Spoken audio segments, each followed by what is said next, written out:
Good evening, ladies and gentlemen.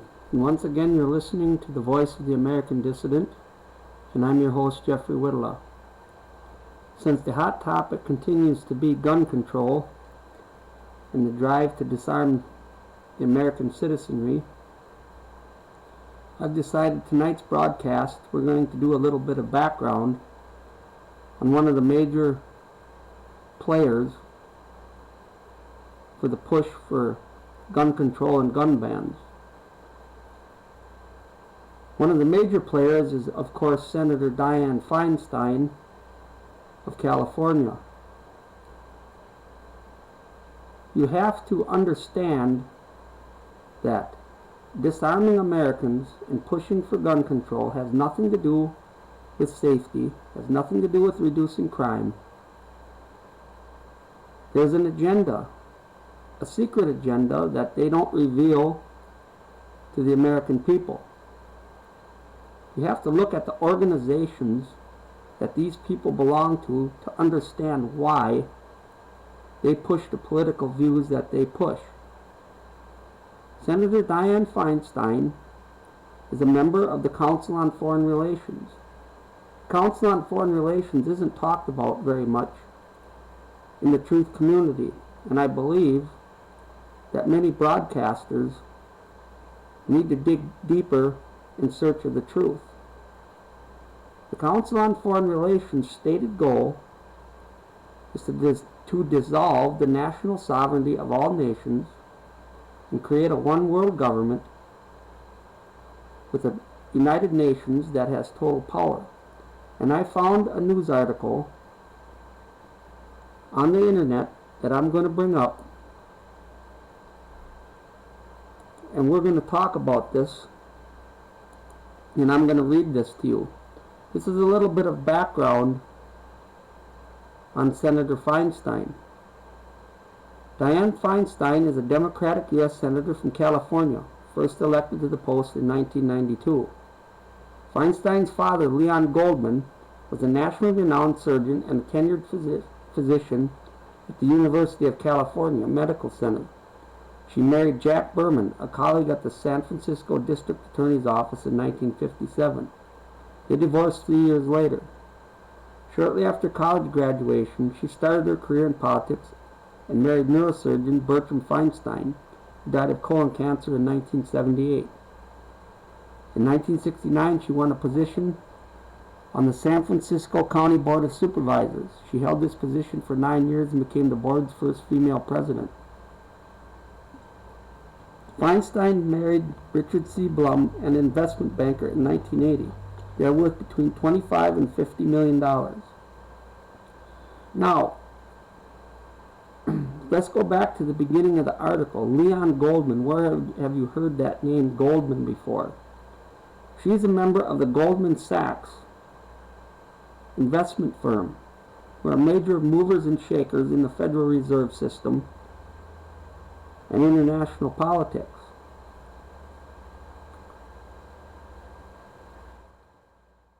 And we'll continue.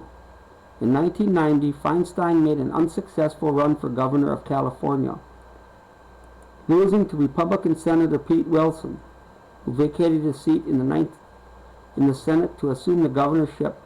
In 1992, Feinstein won a special election to fill Wilson's Senate seat. She was re-elected in 1994 and again in 2000.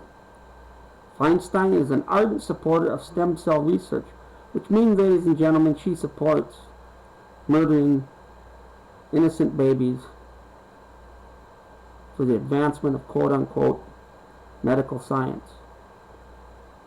She was one of 58 senators who signed a letter to President George W. Bush with the intent to loosen the federal restrictions on embryonic cell research. She is also a proponent of gun control. Feinstein is currently a member of the Council on Foreign Relations. She serves on the following U.S. Senate committees: Appropriations, Rules, excuse me, ladies and gentlemen, gotta go back down. Feinstein is currently a member of the Council on Foreign Relations. She serves on the following U.S. Senate committees: Appropriations, Rules and Administration, intelligence, judiciary, and energy and natural resources. She is the only woman on the Judiciary Committee. She is the ranking member of the U.S. Senate Judiciary Subcommittee on Terrorism, Technology, and Homeland Security.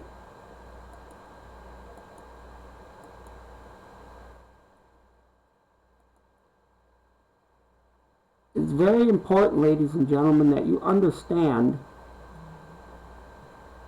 that the Council on Foreign Relations has its tentacles in every facet of American society. Not only politics, as I've said on another broadcast, but Hollywood, science, education, the military, everything of importance in American society. The Council on Foreign Relations has an influence. You can go to their website, and I encourage everybody to get their periodical, the Journal of Foreign Affairs. And in that journal, you will see their stated goals. A couple of books that you should read is The Unseen Hand, as I've mentioned before, the CFR, America's Unelected Rulers by Phoebe Courtney, and there's a myriad of other books that go in depth to the research of the Council on Foreign Relations. Another important book, and I did a little bit of discussion, is The Shadows of Power by James Perloff. And you will understand why these people are members of the organizations that they are and why they push certain agendas. Gun control and gun elimination and the disarmament of the American people is central and essential in the creation of a new world order. Now, there are some broadcasters, excuse me, ladies and gentlemen, that probably don't agree with me. But I have documented it quite well in previous broadcasts that they plan on eliminating our firearms one way or the other. Of course, they won't get everybody's weapons, but if they can get the vast majority of the weapons out of the hands of the American people, they will leave a great deal of the population totally defenseless, not only against criminals, but against tyranny and government. And what I'm going to do is we're going to continue background on Diane Feinstein, and I have a couple other websites that I have dealing with who she really is as a politician. And I'm going to bring up the next one, and we're going to get down to the meat of the matter again. And I will just bring this website up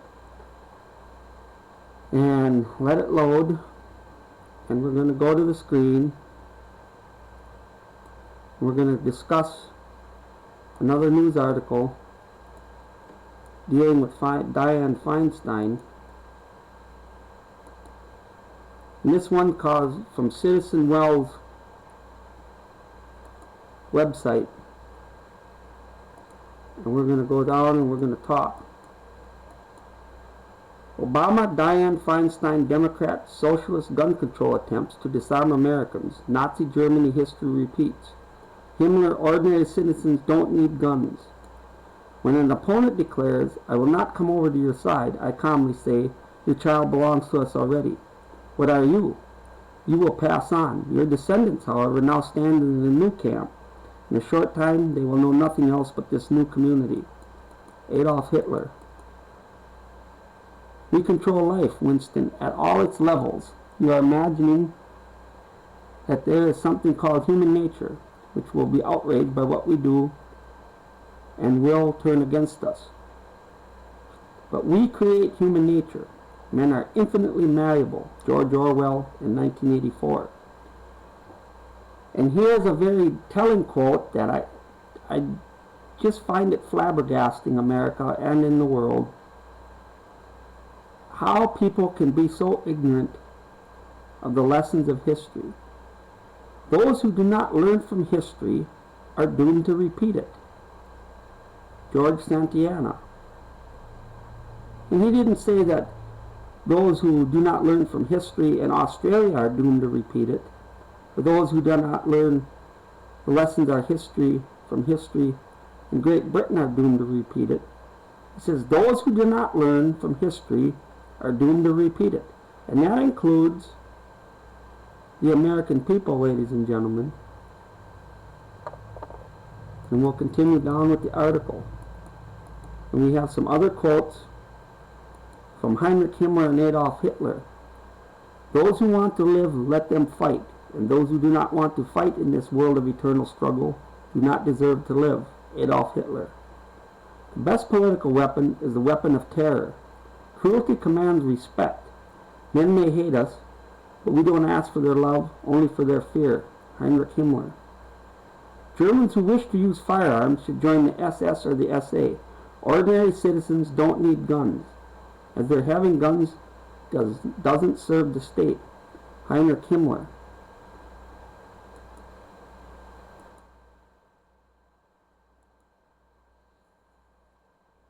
Now, ladies and gentlemen, we're going to go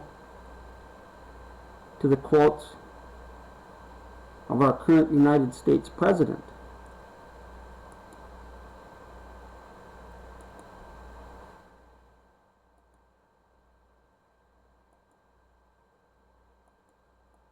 This is quotes from Barack Obama. If they bring a knife to the fight, we bring a gun. Apparently, Barack Obama loves guns because he believes that he should be more powerful than everybody else. According to this quote, if they bring a knife to the fight, we bring a gun. Obviously, Barack Obama, the President of the United States, wants to be superior to his political opponents. And we will continue. I need you to go out and talk to your friends and talk to your neighbors. I want you to talk to them whether they are independent or whether they are Republican. I want you to argue with them and get in their face. I just want you to know that we are working on it. Gun control. We have to go through a few processes, but under the radar. I'd like to get it done in the first year. I will put forward a very specific proposal based on the recommendations that Joe Biden's task force is putting together as we speak. And so this is not something that I will be putting off. And this comes from Vision to America, December the 31st, 2012. Diane Feinstein confesses her goal is to disarm all Americans, ladies and gentlemen. Now, I've been in a few chat rooms and a few forums, and I've listened to the quote-unquote liberal people, and they always call conservatives paranoid, and they don't know what they're talking about, and you don't have anything to worry about, and blah, blah, blah, blah, blah. Well, I'm not a conservative, and I'm not a liberal. I'm an American.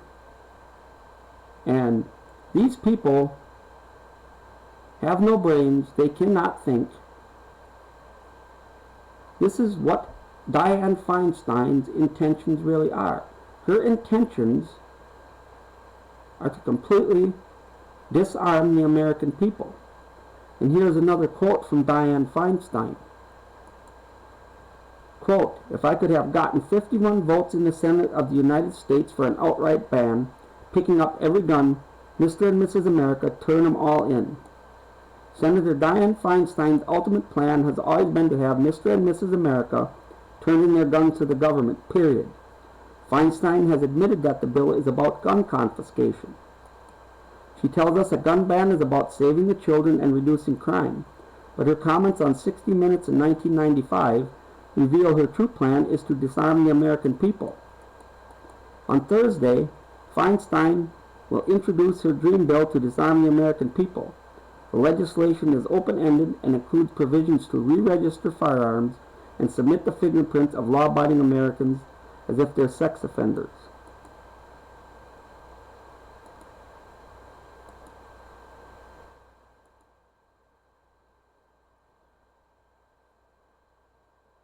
You see, America, that is the real goal of Diane Feinstein. Her real goal is to disarm the American people. That's what she wants to do. That's what President Barack Obama wants to do. And if the American people do not wake up to that fact, that is exactly, ladies and gentlemen, what will happen. And we are going to go now, and I hope that this works decently, to another website, and I am going to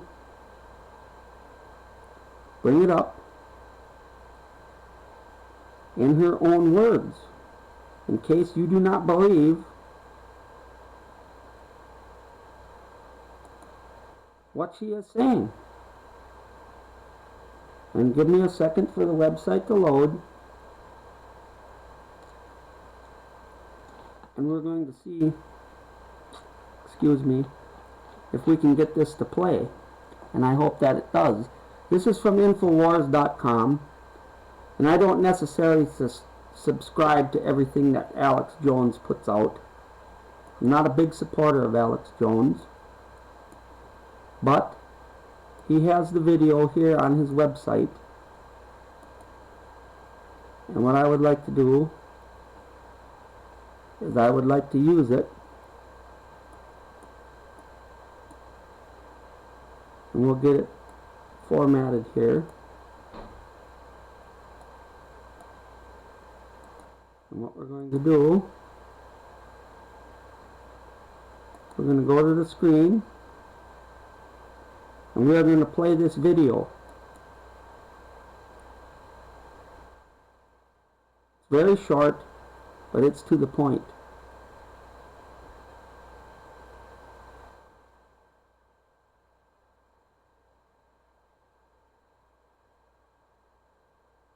California Senator Diane Feinstein worked for more than a year to get the assault weapons bill passed in the face of ferocious opposition from the National Rifle Association. She says she got the best she could. If I could have gotten 51 votes in the Senate of the United States for an outright ban, picking up every one of them, Mr. and Mrs. America, turn them all in, I would have done it. I could not do that. The votes weren't here.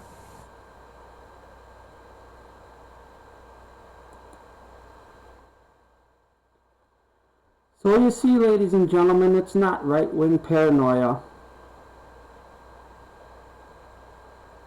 We're not wearing tinfoil hats.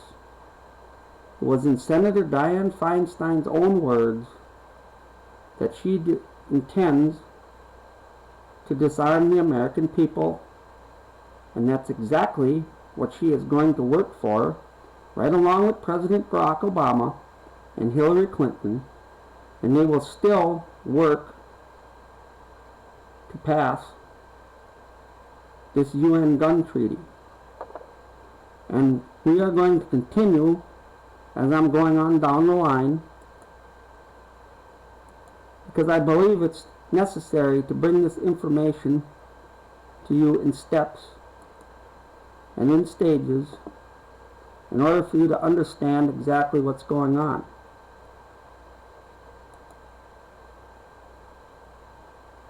And I'm going to bring up another website which we will talk about. And actually, we are going to go to an ebook that is freely available on the internet. And I believe I have the right website here. And no, this is one of them, and we're going to talk about the Trilateral Commission, because Diane Feinstein is also a member of the Trilateral Commission.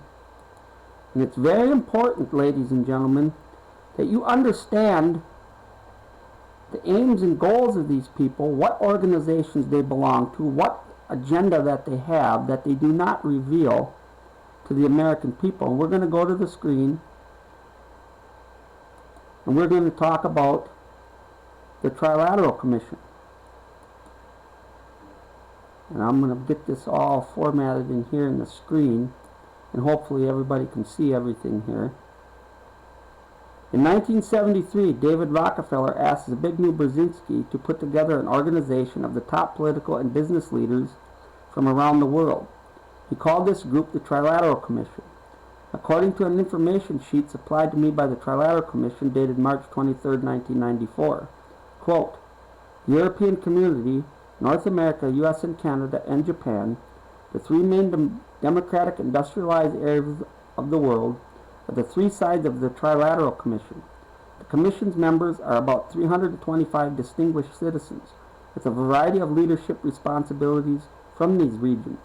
When the first triennium of the Trilateral Commission was launched in 1973, the most immediate purpose was to draw together, at a time of considerable friction among governments, the highest level unofficial group possible, to look together at the common problems facing our three areas. At a deeper level, there was a sense that the United States was no longer in such a singular leadership position as it had been in earlier post-World War II years, and that a more shared form of leadership, including Europe and Japan in particular, would be needed for the international system to navigate successfully the major challenges of the coming years. These purposes continue to inform the Commission's work. The rise of Japan and progress of the European community over the past 20 years, particularly in the world economy, have validated the vision of the Commission's founders. At the same time, the end of the Cold War calls for a fresh vision of what this outward-looking partnership can accomplish in the coming years. The opportunities are remarkable, and yet with the welcome end of the old Soviet threat, part of the glue holding our regions together has dissolved. Helping meet that leadership challenge is at the heart of the Trilateral Commission's effort. The full Commission gathers once each year in Lisbon in 1992, in Washington in 1993, in Tokyo in 1994, in Copenhagen, Denmark in 1995. The above are their words. Below are words of those who see this group in a different light. The New World Order by Pat Robertson, copyright 1991. Word Incorporated, Dallas, Texas, all rights reserved, page 102 states. In 1970, a young Polish intellectual named Zbigniew Brzezinski foresaw the rising economic power of Japan in post-war Europe. Brzezinski idolized the theories of Karl Marx in his book, Between Two Ages. As in subsequent writings, he argued that balance of power politics was out and world order politics was in. The initial world order was to be a trilateral economic linkage between Japan, Europe, and the United States. David Rockefeller funded Brzezinski and called together an organization named the Trilateral Commission, which Brzezinski is as its first executive secretary and director. The stated goals of the Trilateral Commission are close trilateral cooperation in keeping the peace and managing the world economy and fostering economic redevelopment and alleviating world poverty will improve the chances of a smooth and peaceful evolution of the global system.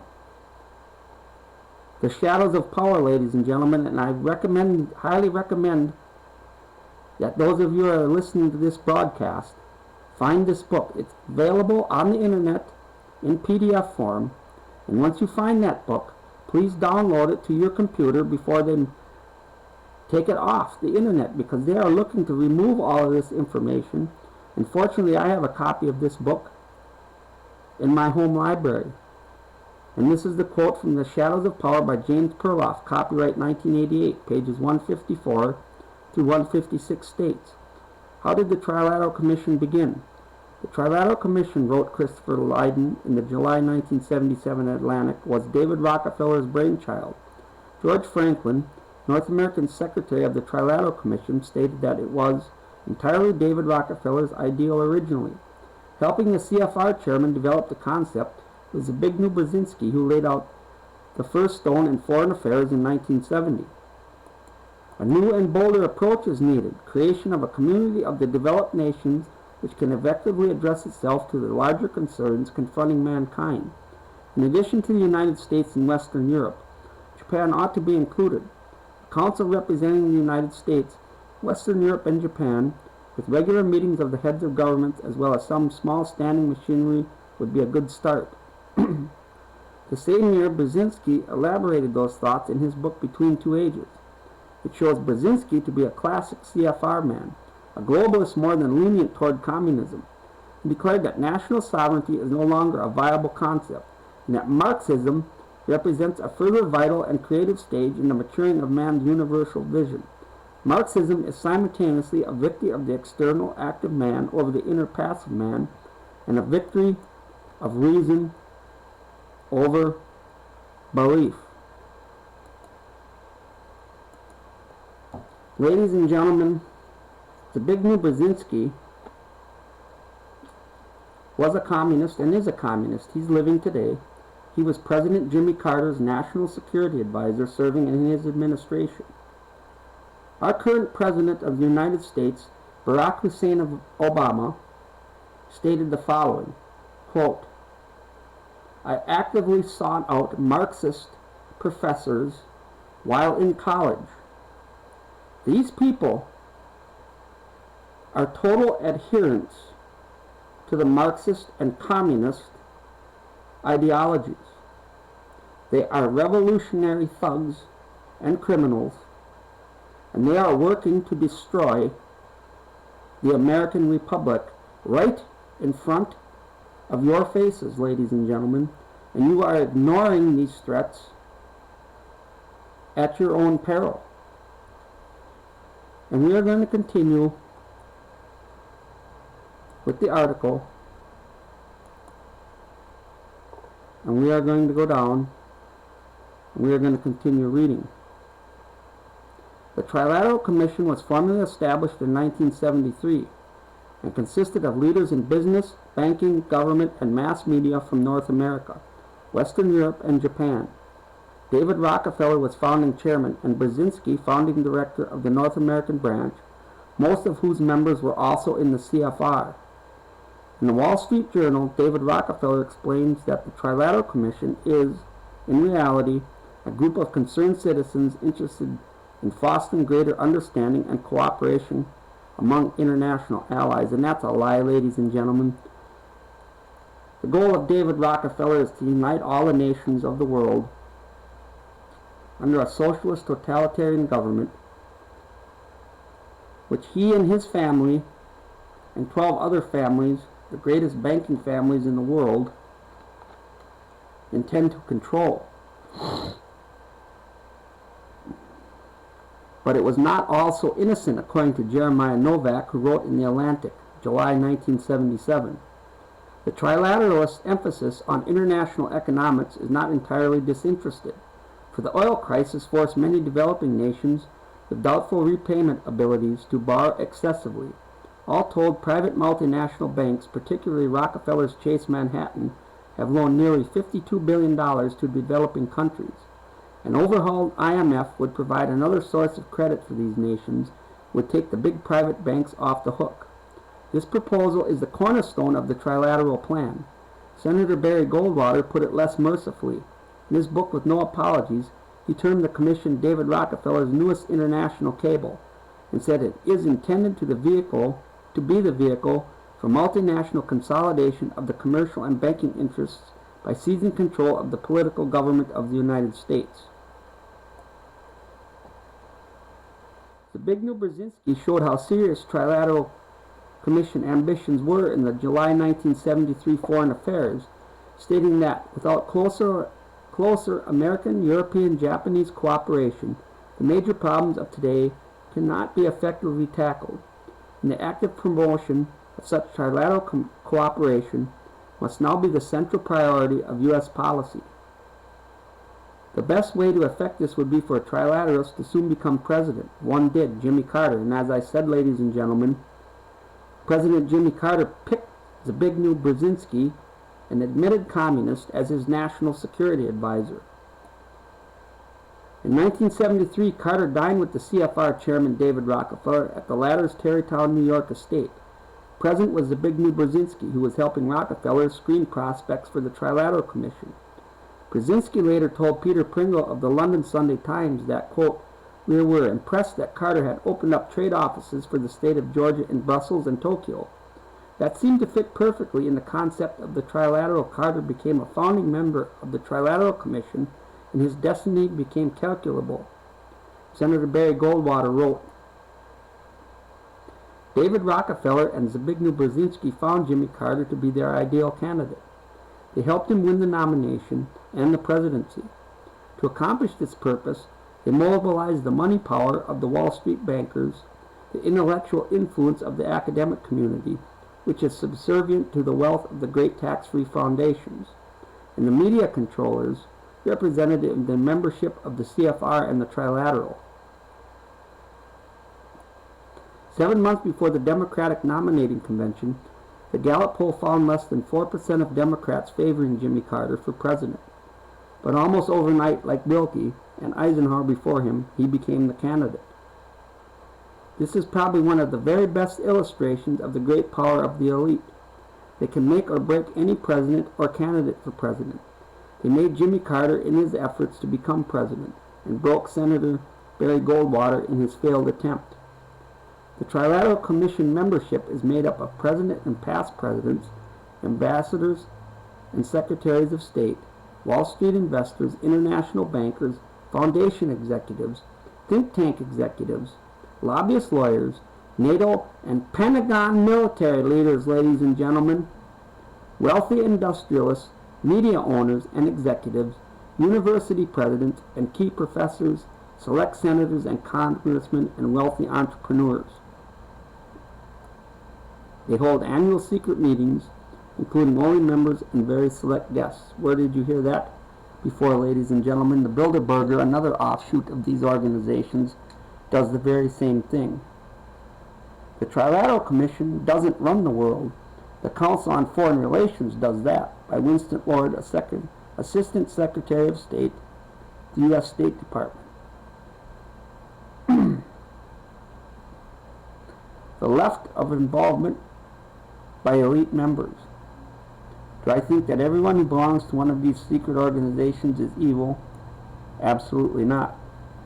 If you look at the elite as though they were an archery target, then center of bullseye is made up of the Tsar and the members of the inner circle. They are the decision makers and therefore 100% informed, involved in the global union movement. David Rockefeller is the only obvious member of this group. We can speculate about the other members of the inner circle, but we will probably never have these speculations confirmed. The inner ring. This group is made up of the officers and directors and triple members of the three elite groups. They are probably 98% informed by the Tsar and the members of the inner circle, and are heavily involved in the global union movement. The center ring. This group is made up of the leaders, implementers, and double members of the three elite groups, and who are probably 80% informed by the Tsar and the members of the inner circle, and are moderately involved in the global union movement. The outer ring. These members are included for camouflage purposes only, and are made up of many of those who belong to only the CFR. These members are aware of only about 50% or less of the goals and objectives of the global union movement. A large number of these people are members for ego and social reasons only, and would very likely resign immediately when they find out what the global union is really up to. An example is Douglas Fairbanks Jr., the Hollywood actor who probably falls completely off the above target. He would be classified as true camouflage. Another example of another possible member of the outer ring is Ben J. Wattenberg. He would be in the outer ring if he told the absolute truth on C-SPAN with Brian Lamb on August 29, 1995, when he stated, "I plead guilty to being a member of the CFR, and I only pay my dues, but never rarely attends their meetings." If he was truthful, I would place him in the outer ring. On the other hand, the CFR's bylaws absolutely prohibit their members from discussing this elite organization. For this reason, he could have just been complying with their bylaws, and in all reality, he may be a very active member and really belongs in one of their inner rings.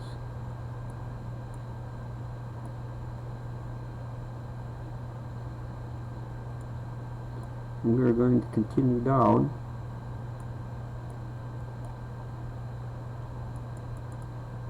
keep going.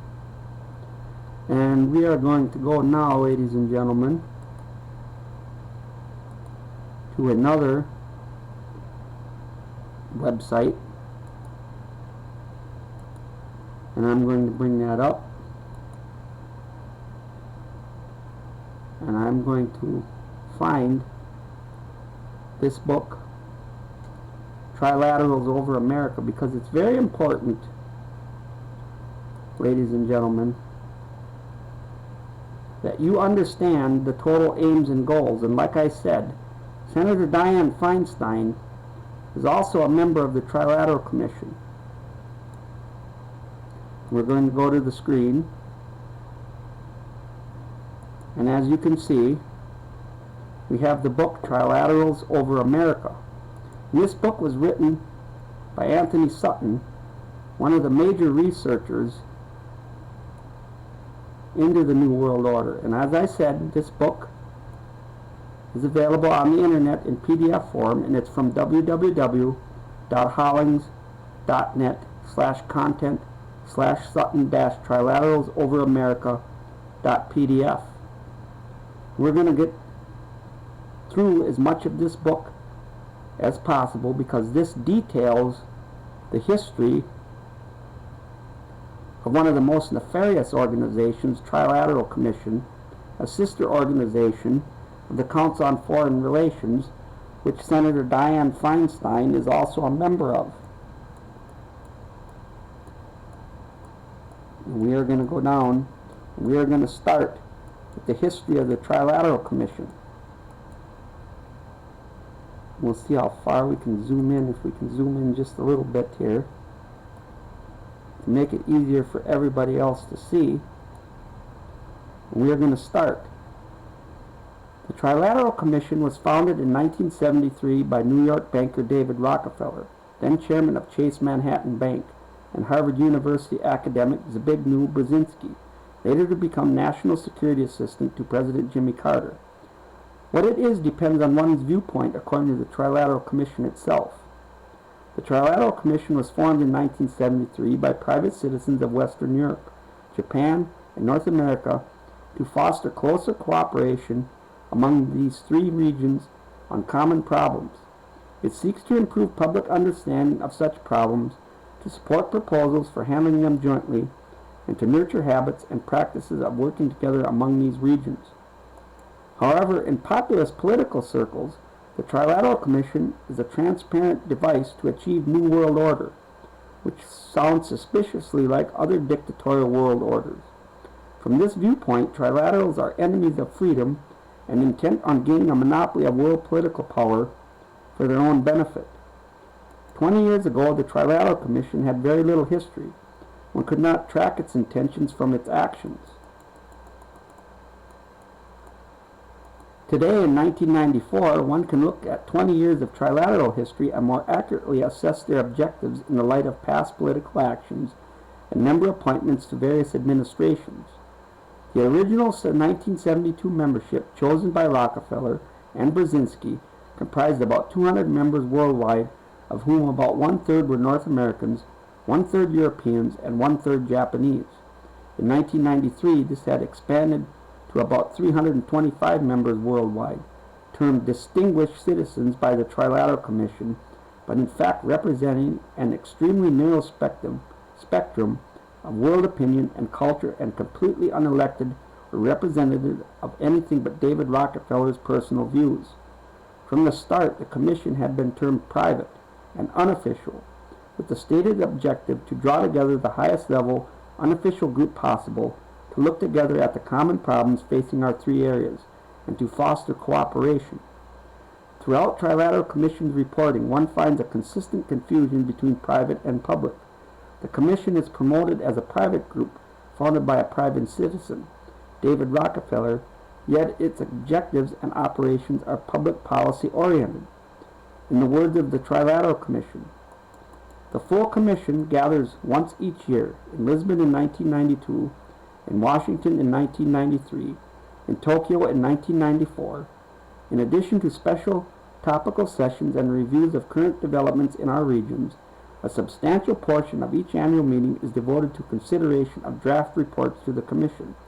These reports are generally the joint product of authors from each of 3 regions who draw on a public range of consultants in the course of their work. Publication follows discussion in the Commission's annual meeting. The authors are solely responsible for their final text. A separate publication contains the practical presentations at the annual meeting. Occasional informal papers appear from regional activities. Each regional group has a chairman and deputy chairman, who altogether constitute the leadership of the Commission. The Executive Committee draws together a further 36 individuals from the wider membership. In brief, this group of private citizens is precisely organized in a manner that ensures its collective views have significant impact on public policy. They meet, they review, they discuss, they report, and after this discussion make their recommendations public. For what purpose? The Trilateral Commission would hardly expend all its energy and funding for an academic exercise. The objective has to be to establish public policy objectives to be implemented by governments worldwide. Further, the members are not elected, they are chosen. The chairman of the Executive Committee, the committee that chooses members, is David Rockefeller, who is also founder and chairman of the overall Trilateral Commission. The entire structure reflects Rockefeller choices, not impartial or representative choices. The phenomenon of David Rockefeller Front Organization has not been lost on observers. On July 27, 1979, radio station KLMG, Council Bluffs, Iowa, ran an interview of George Franklin, then coordinator of the Trilateral Commission. The author was a guest on the program. Here from the transcript is how Franklin answered the question of Rockefeller influence. Commentator: why is it that the Trilateral Commission, that the name David Rockefeller shows up so persistently, or the name of one of his organizations? Franklin: well, this is very reasonable. David Rockefeller is the chairman of the North American Group. There are 3 chairmen. One is with the North American Group, one is with the Japanese Group, and one is with the European Group. Also, the Commission was really David Rockefeller's original idea. Franklin is aware of the Rockefeller criticism and tries to pass it off as unimportant, as reasonable. The fact that Rockefeller is personally involved with member selection suggests that the Commission was formed to advance family or personal objectives. If not, then Rockefeller would have allowed others to make such choices.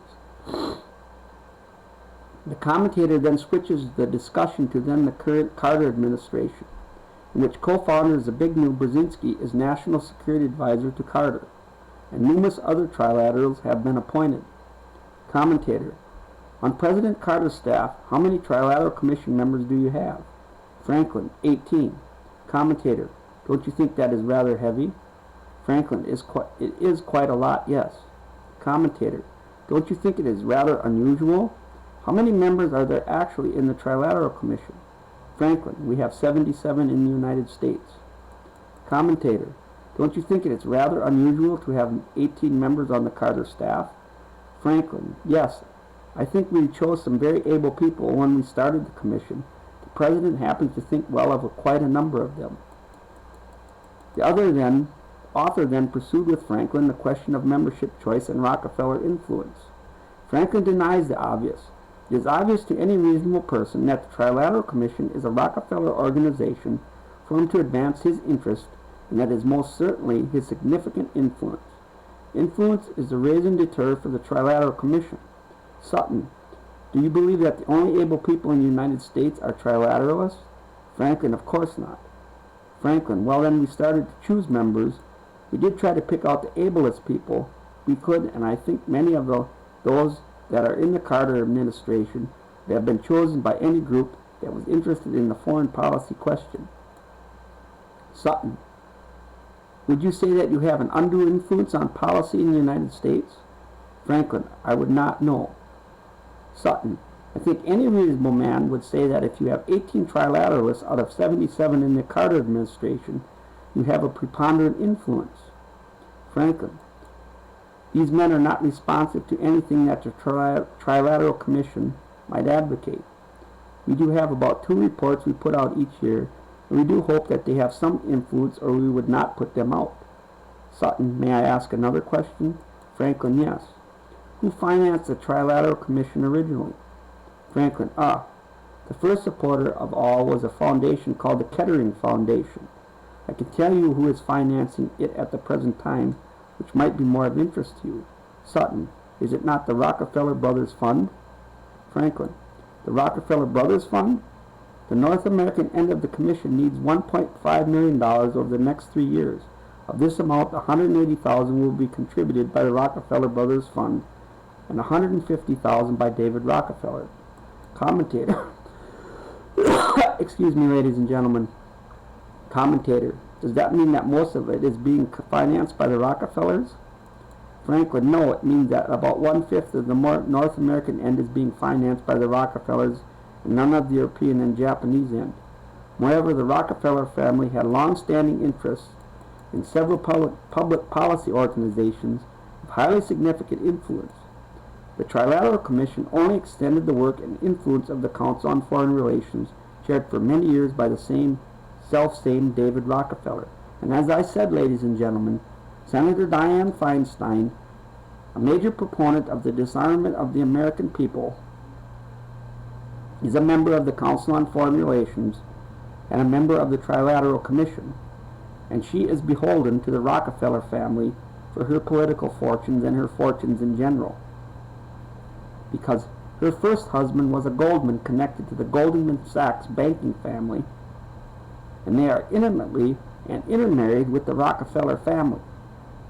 Another Rockefeller family-sponsored and financed group was the Commission on Critical Choices, whose task was to identify the critical choices facing the United States at the turn of the 21st century. Once again, we have a commission appointed by the Rockefellers to decide what is best for all Americans.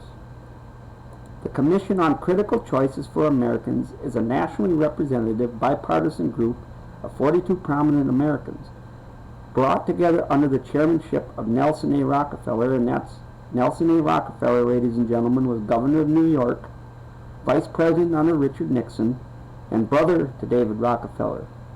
Their assignment to identify the critical choices which will confront America as it embarks on its third century as a nation, and to determine the realistic and desirable objectives this nation can achieve by 1895 in the year 2000. And that must be a typo, ladies and gentlemen. I believe it must be 1995 in the year 2000. The Commission was established in the American tradition of voluntary effort. It is 42 citizens who have joined together to help determine the facts about the future of America. Because of the complexity and interdependence of the issues facing the world today, the Commission organized its work into 6 study panels, which emphasize the interrelationships of the critical choices rather than studying each one separately. The 6 study panels are: 1. Energy and its relationship to ecology, economics, and world stability. 2. Food, health, world population, and quality of life. 3. Raw materials, industrial development, capital formation, employment, and world trade. 4. International trade and monetary systems, inflation and the relationships among differing economic systems. 5. Change, national security and peace. And 6. Quality of life of individuals and communities in USA. Now I just want to go back, ladies and gentlemen, to monetary systems and inflation. It is the Rockefeller family that controls the Federal Reserve System, which prints worthless paper fiat currency that the government borrows at interest. They then flood the American economy with worthless paper, driving up the prices, and that's how the Rockefeller family and the other 12 families are able and were able to take control of the economic vitality of the United States of America. So I see this as being an oxymoron. Why would they want to study monetary systems and inflation when they are the ones that control the monetary systems and they're the ones that create the inflation? So it's a catch-22 and an oxymoron, in my opinion.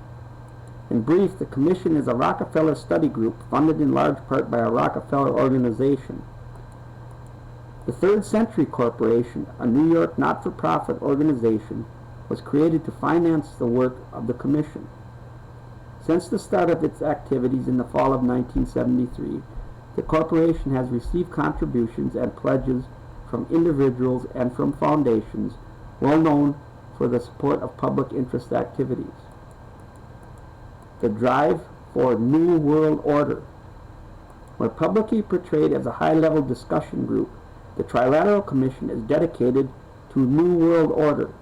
The most comprehensive statement of New World Order is to be found in Trilateral co-founder Brzezinski's book Between Two Ages, America's Role in the Technotronic Era, published just before the Trilateral Commission was founded. The book is the blueprint for a more just and equitable world order. In one sense, it is not much different to scores of other plans for political control that go back to Greek times, and include More's Utopia, Karl Marx, V.I. Lenin, Adolf Hitler, Mao, are all schemas for political control.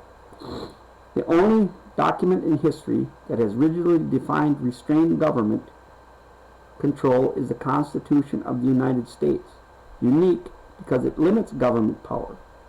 Brzezinski's book dismisses the Constitution for the same reasons that all other political documents have dismissed freedom, i.e. because it is inadequate. However, Brzezinski's rejection of the Constitution is on unique grounds. Quote, "The age cannot bear the problems of assimilating the old into the new," unquote. Yet many of the problems are created by the self-same trilateral members who now propose solutions. And that's exactly right, ladies and gentlemen. They always practice the Hegelian dialectic. Thesis, antithesis, synthesis, which always leaves them in control. According to Brzezinski, mankind has moved through three states of evolution, and we are now in the middle of the fourth and final state. In some ways, the secular Brzezinski analysis is parallel to Jose Arguello's The Mayan Factor, a mystical calendar of the world divided into periods. According to the Mayan Factor, our world is also presently in the final stages of dissolution, culminating in 2012 when it passes to higher levels of consciousness. Now that's the reason why, ladies and gentlemen, they were pushing so heavily this crap myth that the world was going to end, and they were giving the American people and the world constant bombardment and constant exposure to the Mayans, because in literal translation, the world was not going to end December the 21st, 2012. The world was going to pass into a new age, and that is why they were trying to indoctrinate the people of the world so heavily into the Mayan culture and the Mayan history, beliefs, and myths.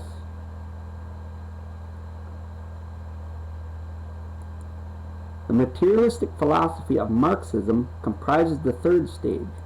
For Brzezinski, this represents a fertile, vital, and creative stage in the measuring of man's universal vision. Neither David Rockefeller nor Zbigniew Brzezinski cite the technological and moral weaknesses and excesses of Marxism. They view it as creative and a significant factor in man's maturity. Again, ladies and gentlemen, in Barack Obama's own words, not mine or not anybody else's, quote, "I actively sought out Marxist professors while in college," unquote. Those are his words. He owns them. And the reason why he did say that is because he believes in the Marxist communist philosophy. He believes in the philosophy of David Rockefeller. He believes in the philosophy of Zbigniew Brzezinski and Karl Marx. And President Barack Hussein Obama is a creature and a puppet created by the Rockefeller family. And so is Senator Diane Feinstein, and so is Charles Schumer, and so are the rest of the gun grabbers in the United States Congress. In reality, and history has now demonstrated what some of us argued for years. Marxism is a hollow sham, a gigantic con job, a device for New York capitalists to control a country through technology and debt while pretending the opposite. It was American trade unions, especially under Samuel Gompers and George Meany, that recognized the phoniness of Marxism. Wall Street and many academics who should have known better were the promoters, allies, and apologizers for Marxism. Capitalists because a monopoly state offers the opportunity of monopoly markets and monopoly profits without any uncomfortable criticism from the street. Academics because Wall Street financed universities offer opportunities for self-advancement and self-aggrandizement. After Marxism, according to Brzezinski, comes the fourth and final stage, the technotronic era, with the idea of rational humanism on a global scale, the result of American communist cooperation. Here's the Brzezinski view of the contemporary structure, which is a tortured framework to present a supposed requirement for a new world order political structure. Tension is unavoidable as man strives to assimilate the new into the framework of the old. For a time, the established framework resiliently integrates the new by adopting it in a more familiar shape. But at some point, the old framework becomes overloaded. The new input can no longer be redefined in traditional forms, and eventually it asserts itself with compelling force. Today, though, the old framework of international politics, with their spheres of influence, military alliances between nation-states, the fiction of sovereignty, doctrinal conflicts arising from 19th century crises, is clearly no longer compatible with reality. Well, Zbigniew Brzezinski is dead wrong, ladies and gentlemen, because these people are godless heathens, and of those of you who believe that you are truly a Christian, that God created this world, and He created nations, He created human beings to be free, and He created the nations to be free and separate from one another. And these people are working to destroy all that. They are working to turn mankind into total slaves, where the concept of God and all other rights contained therein are completely destroyed, and they want to make themselves the masters of the world and the masters of your reality. Interestingly, the Brzezinski estimate of change is significantly in error, and this error will undoubtedly affect the nature of the world to come. New world order is not inevitable. Firstly, the current trend is towards small political units, reflecting ethnic and national groups. Within the United States, we have proposals for independent states and to divide states into 2 or 3 segments as large units become ungovernable and overloaded. This framework is overloaded, but this reaction is smaller units, not larger. Ungovernable units. This is precisely the opposite reaction proposed by the Trilateral Commission. Secondly, when it comes to rational humanism, Brzezinski is again way off contemporary evolvement. Religion is coming back and in more spiritual form. The older churches, institutionalized churches, are suffering losses, particularly the 2,000-year-old Catholic Church. However, there is a revival of religion through modern technology, i.e., radio churches and TV evangelists. Well, I don't believe, ladies and gentlemen, that Mr. Sutton has a valid point there. I have to disagree with him with that, because I happen to believe that this statement, radio churches and TV televangelists, were really working throughout the decades of the 80s and the 90s in their heyday to actually corrupt religion, to actually destroy and ridicule religion. And Jim Baker and Jimmy Swaggart are 2 perfect examples of the immorality, the wolves in sheep's clothing that exists in contemporary religion in America today. Further, there is a spiritual involvement of extraordinary proportions in non-traditional forms, such as meditation and communal groups. Some of these groups, such as the Church Universal and Triumphant in Montana, are now established and accepted by traditional areas. This is a far cry from humanism and non-religion. However, it is in technology that we find departures from the New World proposed by Brzezinski and adopted by David Rockefeller and the Trilateral Commission. The technology of the future has an emerging spiritual component. The physics of the future, post-high energy physics and the vacuum energy physics of the 21st century is also a spiritual technology. The Eastern concepts of Buddhism and the material world are to an extent merging with the vacuum physics of the West. Zen and Western physics are merging in a manner that confounds the ideas of the Trilateral Commission. Agreed that this new input cannot be defined in traditional terms. In this limited manner, Brzezinski is correct, but the new framework is not a rigid New World Order. Paradoxically, New World Order turns out to be a reflection of the old traditional framework. Brzezinski and Rockefeller proposed to replace the old framework with a new framework, but one under their control, and he's exactly right about that, ladies and gentlemen.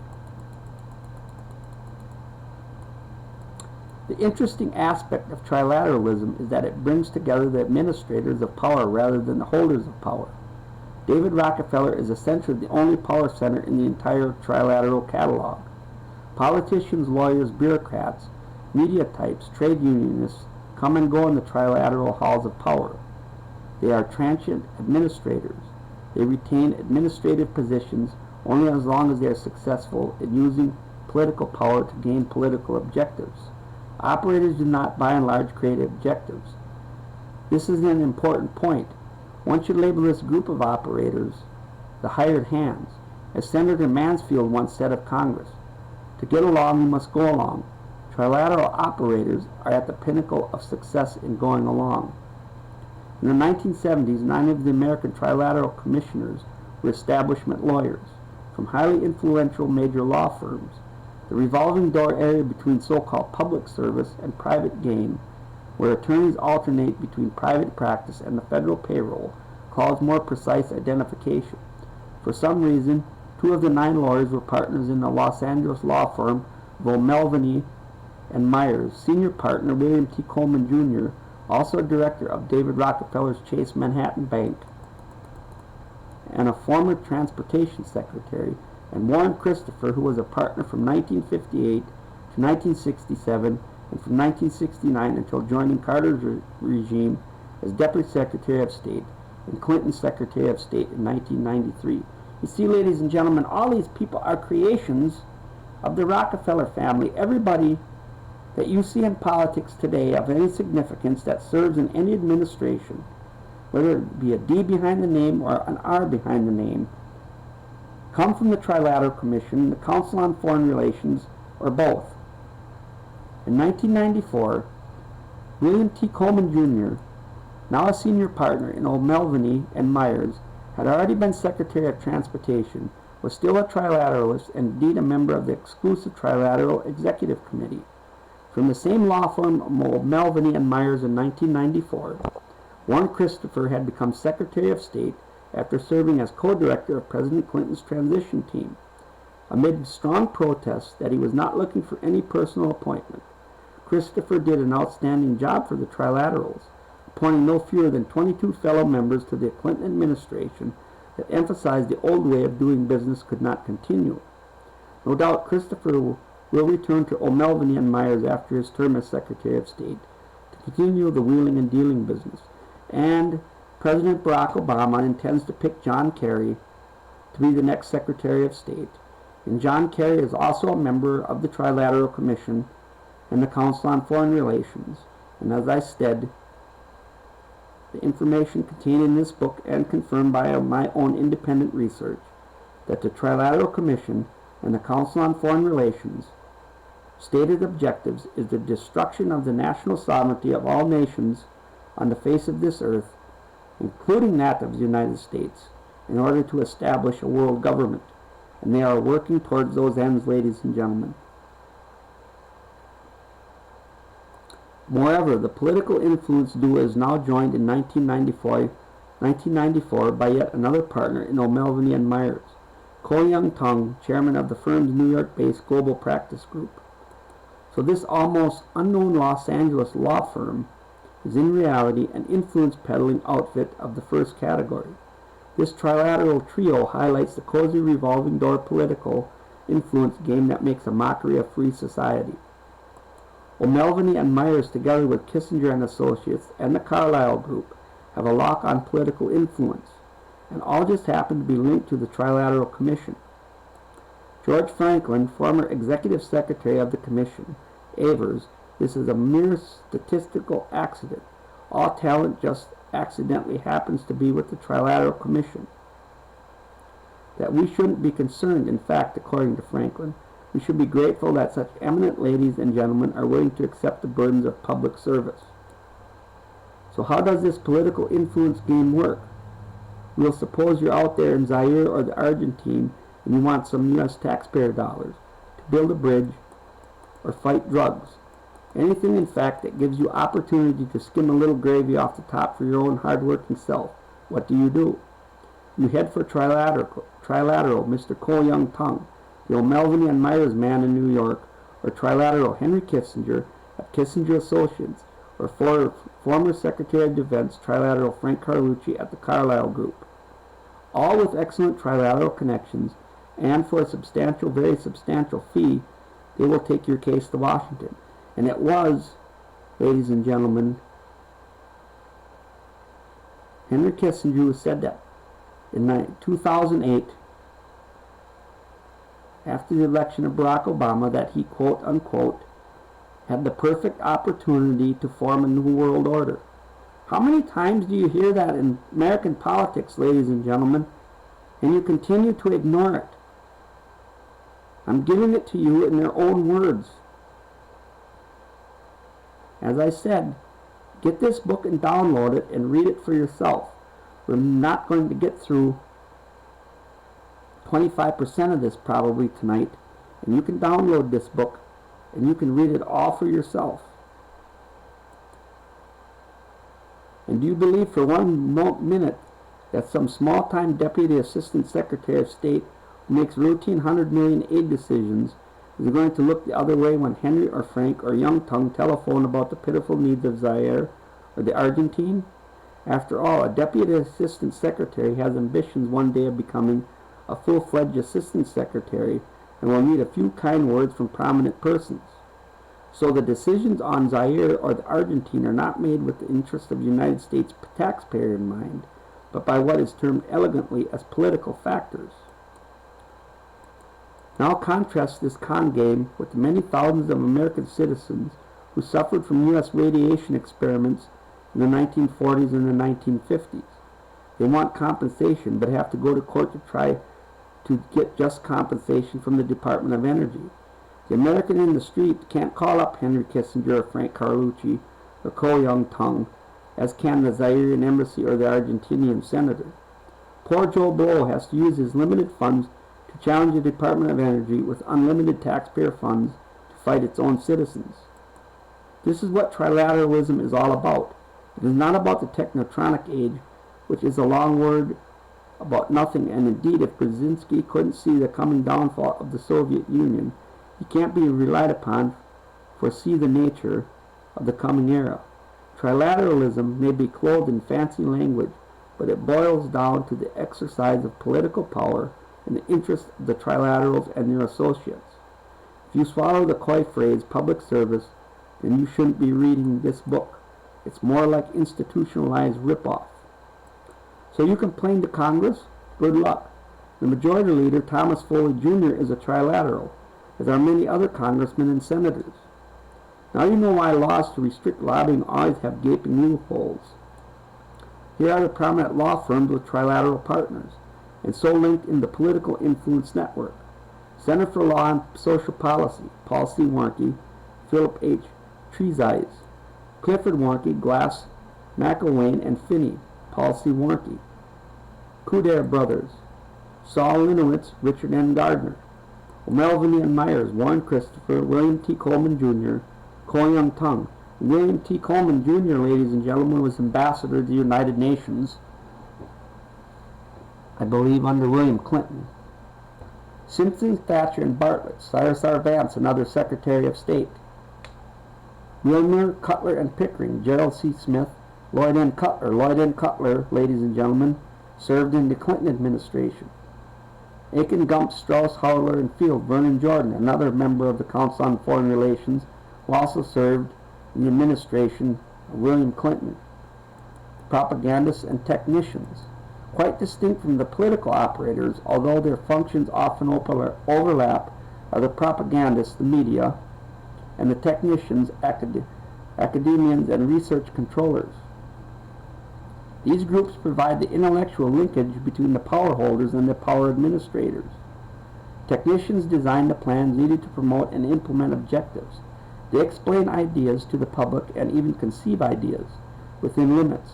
Technicians and propagandists achieve personal success only insofar as they have ability to conceive and promote plans within the overall framework.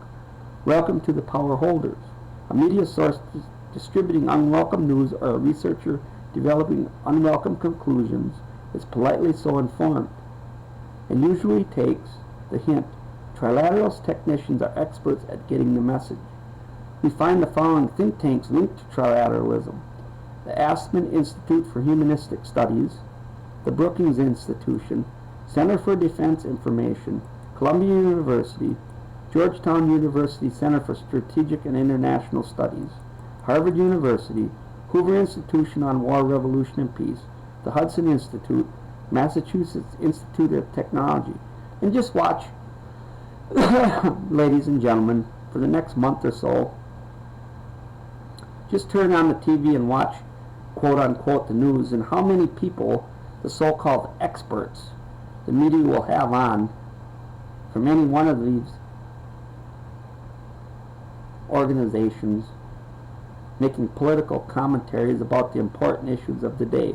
I guarantee you at some point in time within this next month, you will find at least one or two or three of these organizations experts on the news talking about something of political importance. And we go on down with the list. The MITRE Corporation, the RAND Corporation, the World Watch Institute. These think tanks are financed by foundations which are also linked to trilateralism. The Rockefeller Foundation, the 20th Century Fund Russell Sage Foundation, the Ford Foundation, the Carnegie Endowment for International Peace, the Borden Foundation, the Rockefeller Brothers Fund, the Rockefeller Family Fund, the Woodruff Foundation, World Peace Foundation. The media. Trilateralist media representation, although not large in numbers, is highly influential. In the 1970s, of 5 media commissioners, 3 were relatively insignificant. Doris Anderson, editor of Chatelaine magazine, Carl Rowan, columnist, and Arthur R. Taylor, formerly head of the CBS network, dismissed in October 1976. 2 media trilaterals were highly influential. Emmett Dedman, editorial director of the Chicago Sun-Times, published by Field Enterprises. The chairman of Field Enterprises Incorporated, Marshall Field V, also a director of First National Bank of Chicago, operates Field Enterprises under an exhaustive agreement with his half-brother Ted Frederick W. Field. And Field ownership is significant because of trilateral connections with the First National Bank of Chicago. In any event, Chicago Sun-Times is the 6th largest newspaper in the U.S. And guess where Barack Obama comes from, ladies and gentlemen? He comes from Chicago. He comes from the Chicago political machine. Another influential media trilateralist was Hedley Donovan, editor-in-chief of Time, member of the Council on Foreign Relations, and director of the Carnegie Endowment for International Peace, according to the U.S. Labor Party. Donovan played a central role in the faking of the president in 1976. Under his trilateral direction, Time functioned as a black propaganda vehicle throughout the campaign and post-election period, painting Carter as an outsider with no connections with the corrupt politics of Washington, D.C. and Wall Street. This image building provided the crucial cover for the planned vote fraud, and Time played a crucial cover-up role as widespread evidence of the November the 2nd fraud surfaced. And there was widespread fraud, ladies and gentlemen, in the 2008 election, the 2012 election, the 2004, the 2000. There's widespread fraud in all presidential elections because the Trilateral Commission and the Council on Foreign Relations, front groups for the Illuminati, always ensure that one of the bloodline and one of their own politically always becomes President of the United States. Trilateral disdain for the First Amendment is a factor working strongly against generally sympathetic media attention.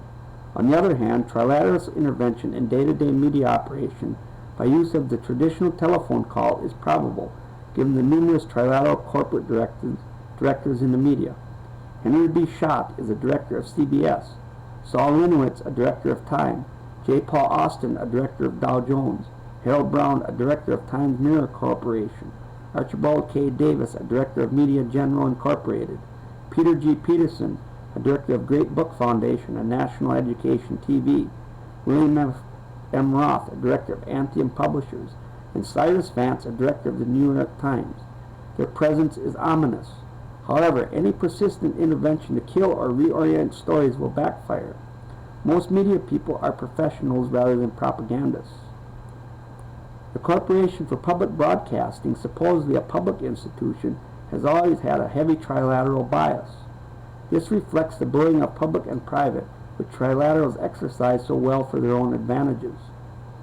Sharon Percy Rockefeller, wife of Commissioner John D. Rockefeller IV, former governor, now senator from West Virginia, is an example of this link. More emphatic is the funding of the PBS heavyweight programs which mold public opinion by trilateral-oriented and trilateral represented firms. Robert C. Wanks, a trilateral in 1994, is also chairman of Prudential Securities Incorporated and finances Wall Street Week with Louis Ruckhiser. You will never hear Ruckhiser criticize the Federal Reserve private banking monopoly or argue gold as the only stable basis for a monetary system. Tony Brown's Journal on PBS is funded by Pepsi Cola, a major trilateral-linked firm with at least one or two directors always on the Trilateral Commission. Pepsi is one of the gung-ho New World Order firms, as you will remember, was first into Communist China and only second after Coca-Cola into Soviet Russia. The famous McNair-Lehrer NewsHour is financed by Archer Daniels Midland, a global corporation with Trilateral Dwayne Andres as chairman. Pepsi Cola also finances McNeil-Lehrer. General Electric is another longtime trilateral firm.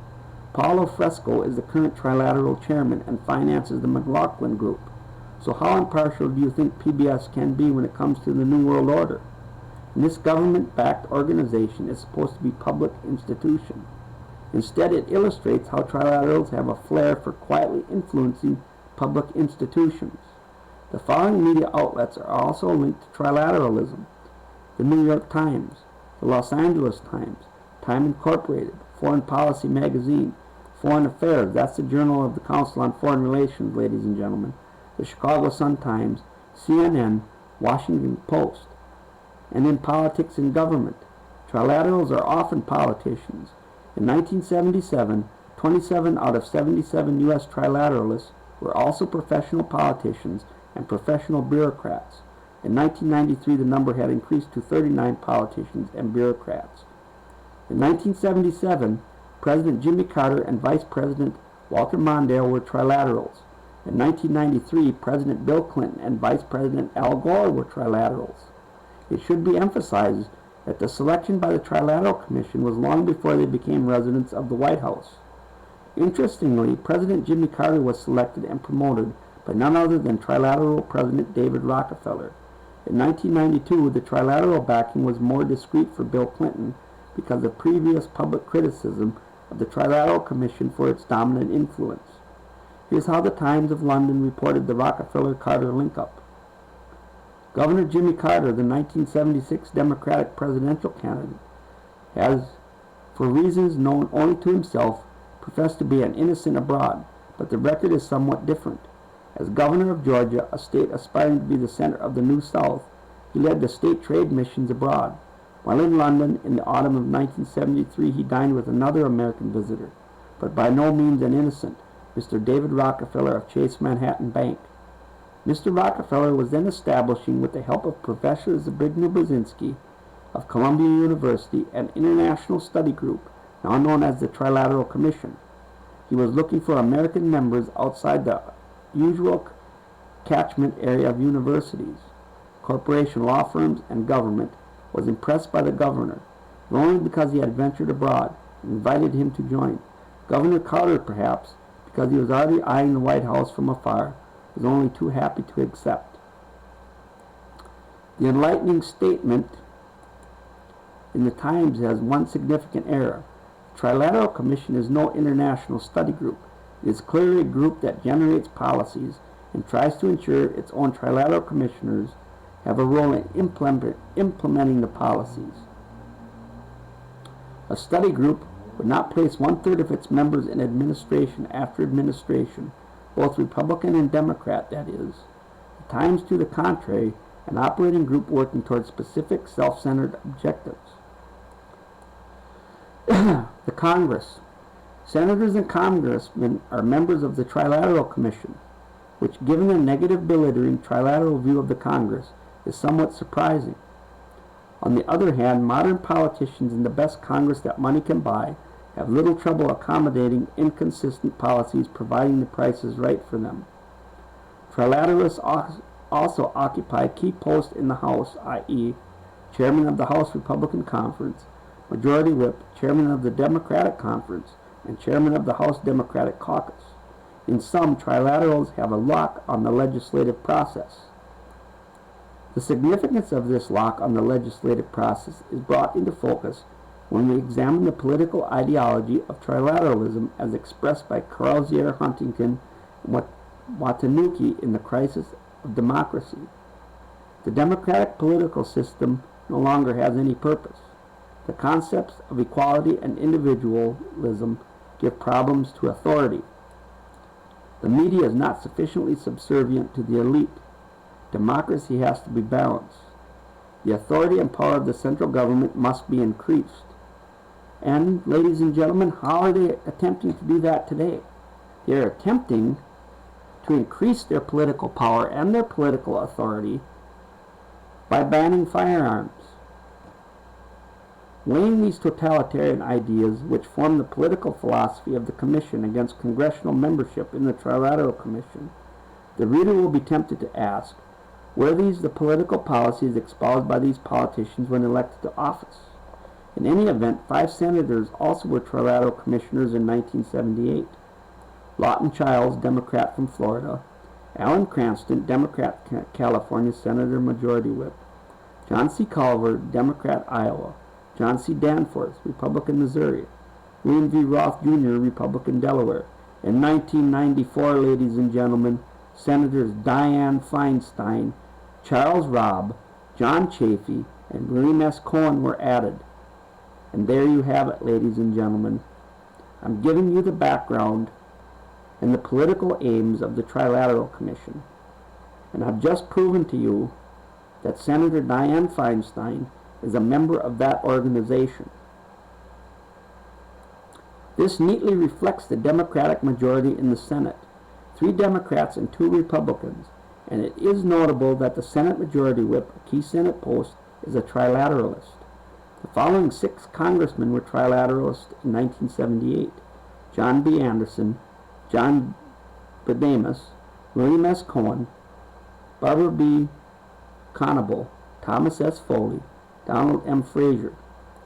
In brief, top administrative jobs, Republican and Democrat, are filled from a talent pool dominated by the Trilateral Commission. This selective process of filling top executive department slots with trilateralists has been deliberate and ruthless. Before President Carter formally took office, numerous trilateralists were appointed as follows: Zbigniew Brzezinski, Assistant to the President for National Security Affairs; Cyrus Vance, Secretary of State; Harold Brown, Secretary of Defense; W. Michael Blumenthal, Secretary of the Treasury; Andrew Young, Ambassador to the United Nations; Warren Christopher, Deputy Secretary of State; Lucy Wilson Benson, Undersecretary of State for Security Affairs; Richard Cooper, Undersecretary of State for Economic Affairs; Richard Holbrooke, Undersecretary of State for East Asian and Pacific Affairs; W. Anthony Lake, Undersecretary of State for Policy Planning; Saul Linowitz, co-negotiator of the Panama Canal Treaty; Gerald Smith, Ambassador at Large for Nuclear Power Negotiations. Trilaterals in the Clinton administration. All administrations since the Carter administration have contained an unusually large number of trilateral members. Nominally, they resign on entering government, but as most promptly rejoin the Trilateral Commission on leaving government. Resignation is a farce. Part of the government, private revolving door that retains influence in a small, like-thinking elitist group. President Bill Clinton is a former member in public service. When he leaves the White House, Clinton will undoubtedly rejoin the commission, and indeed could not have attained the presidency without trilateral approval and support. On the 1993 July membership list of cabinet positions, we find as trilateral members Bill Clinton, President of the United States; Warren Christopher, co-director of the transition with Vernon C. Jordan, also a trilateral. Thus, the transition process was entirely controlled by trilaterals. Bruce Babbitt, U.S. Secretary of Labor; Donna Shalala, U.S. Secretary of Health and Human Services; Henry Cisneros, U.S. Secretary of Housing and Urban Development. Cabinet positions in 1994 are Graham Allison, Assistant Secretary of Defense for Plans and Policy;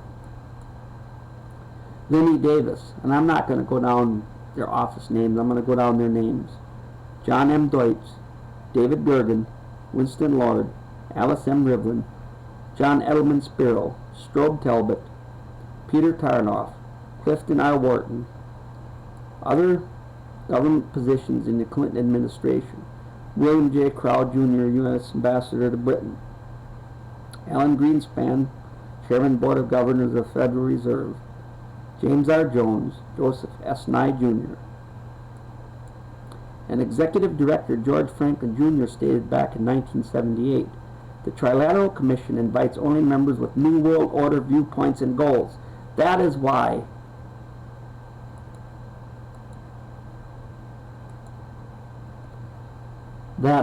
ladies and gentlemen, Senator Diane Feinstein is doing her utmost to disarm the American people. As it states in this book, the Trilateral Commission invites only members with New World Order viewpoints and goals. The same New World Order, ladies and gentlemen, that George Herbert Walker Bush talked about September the 11th, 1991, in a speech before Congress. I'm laying it out bare for you, ladies and gentlemen. I'm laying out the bare facts.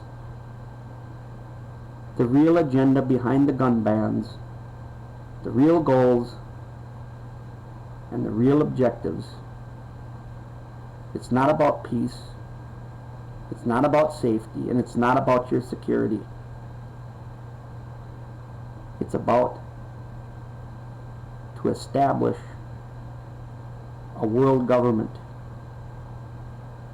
And these people are liars, they're deceivers, they're thugs, they're criminals. Senator Dianne Feinstein, Charles Schumer, Barack Obama, and the rest of their ilk are traitors to the American people. They are traitors to the United States of America. They are traitors to their fellow countrymen. And they need to be stopped. They need to be stopped, ladies and gentlemen. And we will continue with our discussion. President Bill Clinton then is an ideal member, unusually so because his entire career has been formed under tutelage and guidance of New World Order advocates. Clinton has a B.S. in International Affairs from Georgetown University in 1968, where he studied under Carroll Quigley, whose famous Tragedy and Hope had been published in 1966. And ladies and gentlemen, I highly recommend that you get that book, Tragedy and Hope. It's available. I have a copy in my home library. And Professor Carroll Quigley, a mentor of Bill Clinton's, has very startling admissions in that book. Quigley broke the story of an elitist British group financed by the Rothschilds and Cecil Rhodes, whose ambition was to run the world. Rhodes founded the Rhodes Scholarships at Oxford University, and Clinton, a devout disciple of the New World Order message, was given a Rhodes Scholarship to Oxford University. There is another side to the Quigley story, which is little known, and we are aware of it because the author had some correspondence with Quigley about tragedy and hope. Quigley sincerely believed in New World Order, was not aware of the darker side of the globalist types until they refused to reprint his book and destroyed the plates. Quigley was alerting too many honest academics and citizens to the dark side of the New World Order. The difference between Quigley and Clinton is morality. We know that Quigley was an honest academician, a little naive, generally puzzled why the establishment wanted the secrets in tragedy and hope kept secret. Clinton, on the other hand, quickly learned that the political power profit lessons of the New World Order and the tradition of Rothschild and Rhodes. Consequently, while Quigley died a puzzled man, Bill Clinton has been supported at every turn of the road by the trilaterals and their fellows to gain a reputation of deceit and deviousness unequaled by any past president of the United States. Well, we have one more now, ladies and gentlemen. President Barack Hussein Obama is 1,000 times more devious and deceitful than Bill Clinton could ever have hoped to be. As we write this January 1994, Clinton is in trouble. We even hear rumors that he is targeted for political destruction and will be succeeded by another trilateralist, former mayor of San Francisco, now Senator Diane Feinstein. But make no mistake, the trilaterals have a firm hold on the presidency and will continue to bring their influence to bear on its occupant. And here's a chart, ladies and gentlemen, primary occupation of Trilateral Commission members past and present. Most of them are politicians, trade unionists, academics, the media, civil servants, diplomats, lawyers, industrialists, and financiers. But as you can see, the great bulk of the membership is politicians and, for some strange trade unionists. Chapter 3. Run your eye down the list of executive committee members. Who is the most powerful individual among them? There is no doubt that David Rockefeller dominates the executive committee, and thus the commission itself. Even if we are generous or naive and see the executive members as equals, then David would surely be primus inter pares.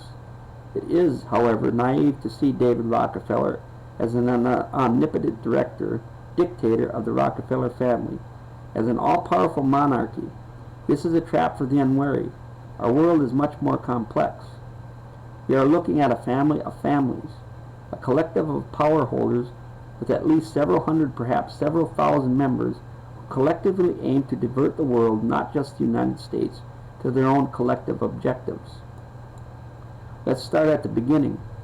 The Trilateral Commission was David Rockefeller's idea and promoted with David's funds. Leave aside for the time being the U.S. Labor Party theory that trilateralism uses the Rockefellers as cover for a British conspiracy. An interview with George S. Franklin, former commission coordinator, by Michael Lloyd Chadwick, editor of the Freeman Digest, published in Provo, Utah, is the most authentic version of the founding process which has yet surfaced. This portion of the interview follows. Mr. Chadwick: Mr. Franklin, you were a participant with Mr. David Rockefeller, Robert Bowie, Zbigniew Brzezinski, and Henry Owen in forming the Trilateral Commission. Would you provide us with a brief history of how it came into existence? Mr. Franklin: David Rockefeller, in the winter and spring of 1972, gave several speeches to the Chase Bank forums in London, Brussels, Montreal, and Paris. He recommended that the establishment of an international commission on peace and prosperity, which in fact is now the Trilateral Commission. He didn't receive an enthusiastic response in the meetings, and he dropped the idea. He thought, if the Chase Bank forums don't respond favorably to my suggestion, then it's probably a lousy idea. He then went to a Bilderberger meeting. Mike Blumenthal was there, now Treasury Secretary, and he said, "You know, I'm very disturbed. Cooperation between these three areas, Japan, the United States, and Western Europe, is really falling apart, and I foresee all sorts of disaster for the world if this continues. Isn't there anything to be done about it?" David then thought, "I'll present the idea once more," which he did, and he aroused great enthusiasm. The next 8 speakers said that this was a marvelous idea. By all means, somebody get it launched. David wasn't quite sure whether those were all his friends. He wasn't quite sure if they were being polite or if they really thought it was a good idea. So he took Zbigniew Brzezinski back on the plane with him. Zbigniew thought it would be a very good idea, and he'd done some writing on it. Bob Bowie had done some writing on it too. When he got back, David asked me if I would go back to Europe and talk to some of the more people at leisure and see if they really thought this was a good idea. They truly did. David and I went to Japan in June of 1972. We talked to a lot of people there. They thought the idea was good. So we had a meeting of 13 to 15 people at his place in Territon. It was decided to go ahead and to organize and form it. There is no reason to doubt that the formation came about in any other way. At least we have no evidence that Franklin is hiding anything. But note that the way the Trilateral Commission was founded suggests a loose power coalition. Sometimes in competition, sometimes in cooperation, rather than a small, tight, iron-fisted conspiracy run by the Rockefellers. But even the establishment Washington Post has found unsettling features about the Trilateral Commission in its current seemingly non-interested packaging. Consequently, it is not surprising that the trilateral objectives are not shouted from the rooftops, but inferred from policy statements, papers, and positions, as well as the personal philosophies of those chosen as members of the Commission. Here's the Washington Post observation. Trilateralists are not three-sided people. They are members of a private, though not secret, international organization put together by the wealthy banker David Rockefeller to stimulate the establishment dialogue between Western Europe, Japan, and the United States. But here's the unsettling thing about the Trilateral Commission. The President-elect is a member. So is Vice President-elect Walter F. Mondale. He was also a member. So are the new Secretaries of State, Defense, and Treasury, Cyrus R. Vance, Harold Brown, and W. Michael Blumenthal. So is Zbigniew Brzezinski, who is a former Trilateral director and Carter's national security advisor. Also a bunch of others who will make foreign policy for America in the next 4 years. No sane people, ladies and gentlemen, are making foreign policy in the administration of Barack Hussein Obama. They made him in the administration of George W. Bush and Bill Clinton and George H.W. Bush and Ronald Reagan, all the way back to when the organization was founded, and way before that, when the Council on Foreign Relations was formed way back in the 1920s. The same people have controlled administration after administration. And why do you think they want to disarm the American people, ladies and gentlemen? So they can consolidate and solidify their political power.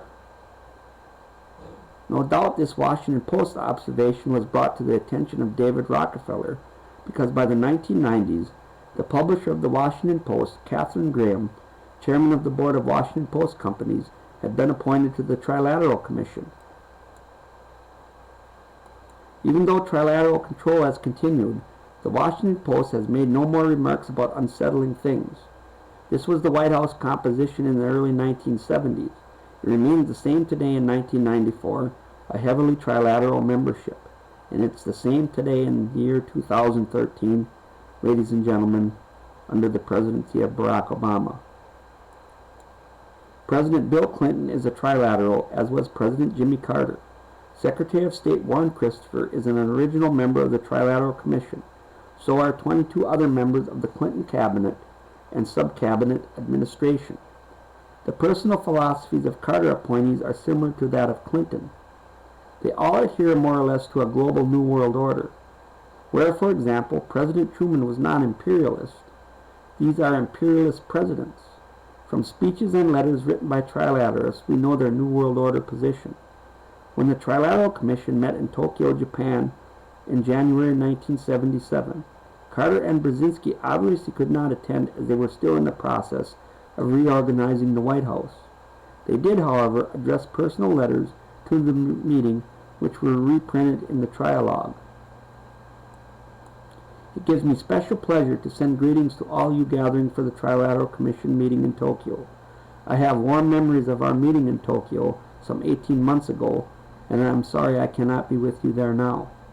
My active service on the Commission since its inception in 1973 has been a splendid experience for me, and it provided me with excellent opportunities to come to know leaders in our three regions. As I emphasized in my campaign, a strong partnership among us is the greatest importance. We share economic, political, and security concerns that make it logical we should seek ever-increasing cooperation and understanding. And this cooperation is essential not only for our three regions, but in the global search for a more just and equitable world order, ladies and gentlemen. World order.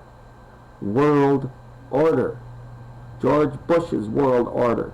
Jimmy Carter's world order. Adolf Hitler's world order. Mao Zedong's world order. I hope to see you on the occasion of your next meeting in Washington, and I look forward to receiving reports on your work in Tokyo. Jimmy Carter. Brzezinski's letter, written in a similar vein, follows. The Trilateral Commission has meant a great deal to me over the last few years. It has been the stimulus for intellectual creativity and a source of personal satisfaction. I have formed close ties with new friends and colleagues in all three regions, ties which I value highly and which I am sure will continue. I remain convinced that on the larger architectural issues of today, collaboration among our regions is of the utmost necessity. This collaboration must be dedicated to the fashioning of a more and just and equitable world order. This will require a prolonged process, but I think we can look forward with confidence and take some pride in the contribution which the Commission is making. Zbigniew Brzezinski. The key phrase in both letters is a more just and equitable world order, ladies and gentlemen, and that is why Diane Feinstein is working so feverishly as a member of the Trilateral Commission to disarm the American people so they can solidify their political power and they can have their new world order. Does this emphasis indicate that something is wrong with our present world order, that is, with national structures? Yes, according to Brzezinski, and since the present framework is inadequate to handle world problems, it must be done away with and supplanted with a world government. A world government, ladies and gentlemen. Those are his words, they're not mine. So this plan to create a world government is a silly thing. It's coming from the movers and the shakers and the power brokers of the world. In Brzezinski's technotronic era, the nation-state as a fundamental unit of man's organized life has ceased to be the principal creative force. International banks and multinational corporations are acting and planning in terms that are far more in advance of the political concepts of the nation-state. Understanding the philosophy of and monitoring the Trilateral Commission is the only way we can reconcile the myriad of apparent contradictions in the information filtered through to us in the national press. For instance, how is it that the Marxist regime in Angola derived the great bulk of its foreign exchange from the offshore oil operations of Gulf Oil Corporation? Why did Andrew Young insist that communism has never been a threat to blacks in Africa? Why did the U.S. funnel billions in technological aid to the Soviet Union and Communist China? Why does the U.S. apparently help its enemies while chastising its friends? These questions and hundreds of others like them cannot be explained in any other way. The U.S. executive branch and related agencies is not anti-Marxist or anti-communist. It is in fact pro-Marxist. And again, ladies and gentlemen, I will say this to you once more. President Barack Obama's own words, quote, "I actively sought out Marxist professors while in college," unquote. Marxists sit in your White House, ladies and gentlemen, and they are actively working to destroy the United States of America. These ideals, which led to the abuses of Hitler, Lenin, Stalin, and Mussolini, are now being accepted as a necessary inevitabilities by our elected and appointed leaders.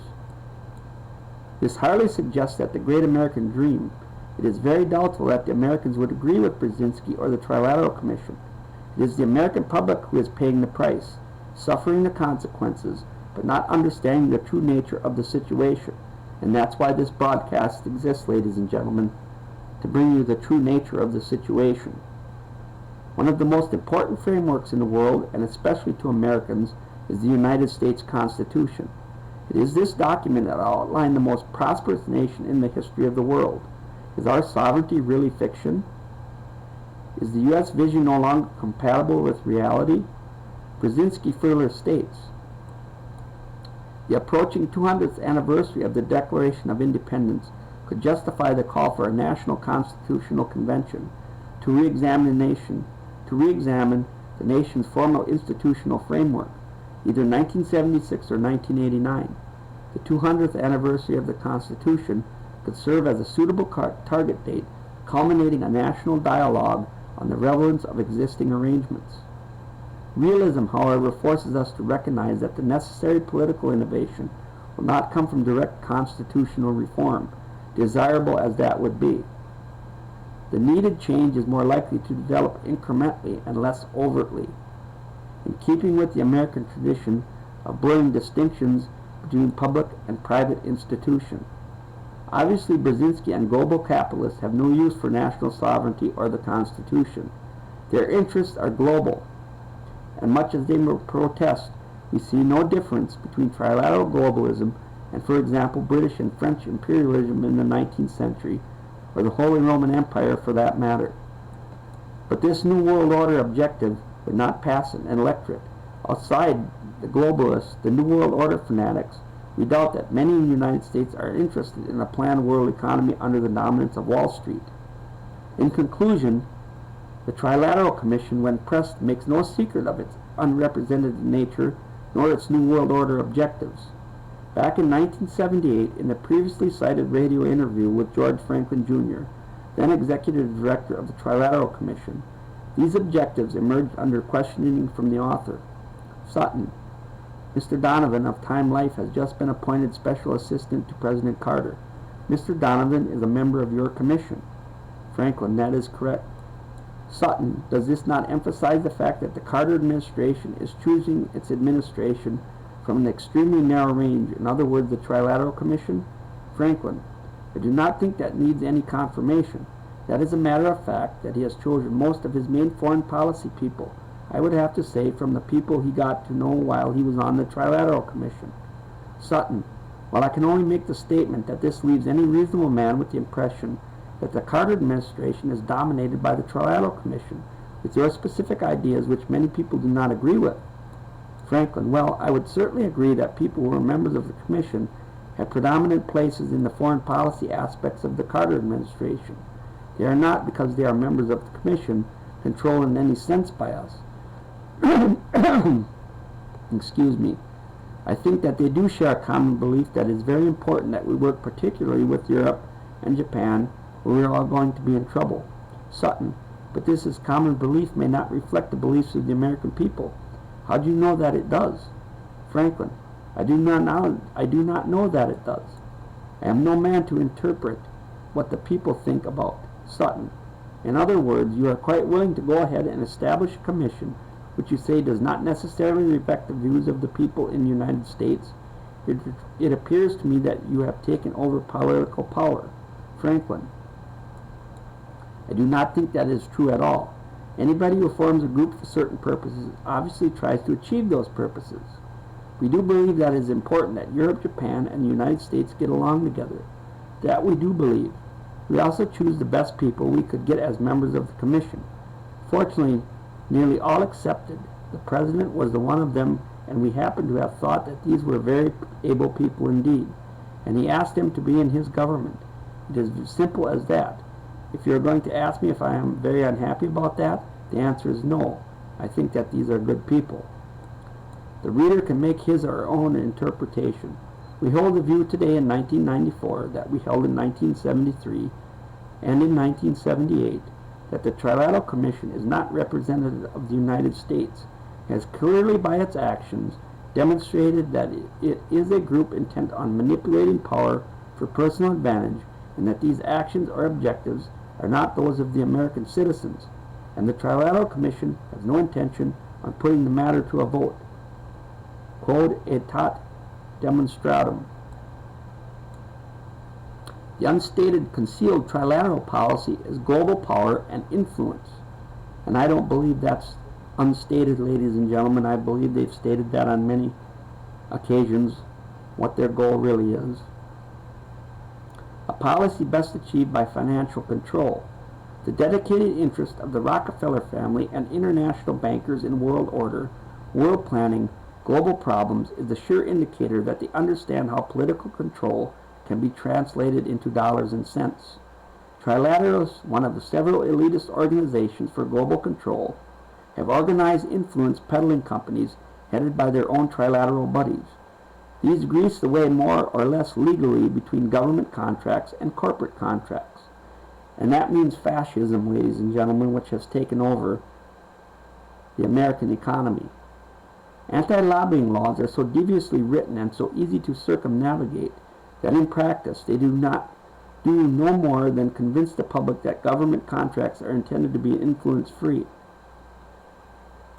The reality is that the revolving door is significantly controlled by trilaterals and completely controlled by elitists.